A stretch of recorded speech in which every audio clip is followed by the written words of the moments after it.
The number of babies being made subject to special guardianship orders in England has tripled in 2 years, according to data obtained by the BBC. The measure sees a child placed with extended family, friends, or foster parents until they reach 18 instead of being adopted or fostered. The number of babies involved rose from 160 in 2012 to 520 in 2014, while most of the children are aged 4 or under. The number of children placed for adoption has been falling. The Department for Education says it is reviewing the situation. But a spokeswoman said the orders were effective in many circumstances. Party of support. Special guardianship is a long-term placement and can be an alternative to adoption or care for children whose parents neglect or abuse them. The process can be quite speedy and is not nearly as thorough as adopting, said BBC Today program reporter Sanchia Berg. Groups working with families have welcomed the fact more children can live safely with relatives or friends, but there are concerns too. Andy Elvin, chief executive of fostering and adoption charity TACT, said children living with extended family is a good thing.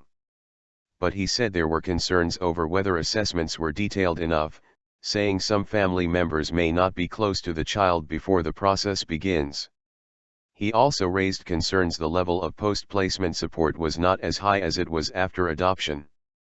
Kathy Ashley, chief executive of Justice Charity Family Rights Group, said there was evidence that being placed with extended family was beneficial. But she said it isn't right that there isn't parity of support. Clear and confident. Hugh Thornbury, chief executive of Adoption UK, said special guardianship had provided permanence for many children. He said, the research evidence points to their success when used in the right circumstance and where the right support is provided to the carers. But he added, Adoption UK's concern is that the drop in adoptions could be partly as a result of over-reliance on special guardianship orders in cases where they may not be appropriate or provide the lifelong permanence that adoption provides.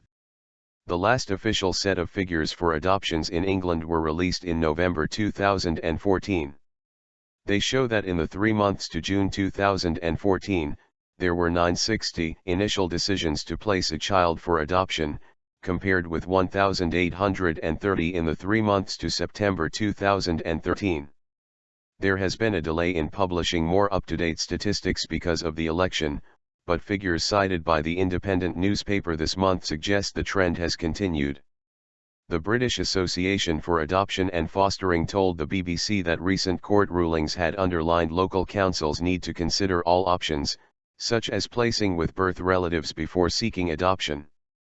The Department for Education said, councils have told us the way they use SGOs has evolved over the 10 years since their introduction, including a rise in orders for younger children in more recent years. That is why we are taking the opportunity to ensure SGOs are only used in the right circumstances, as well as reviewing the existing good practice and support available for special guardians. We will report back in due course.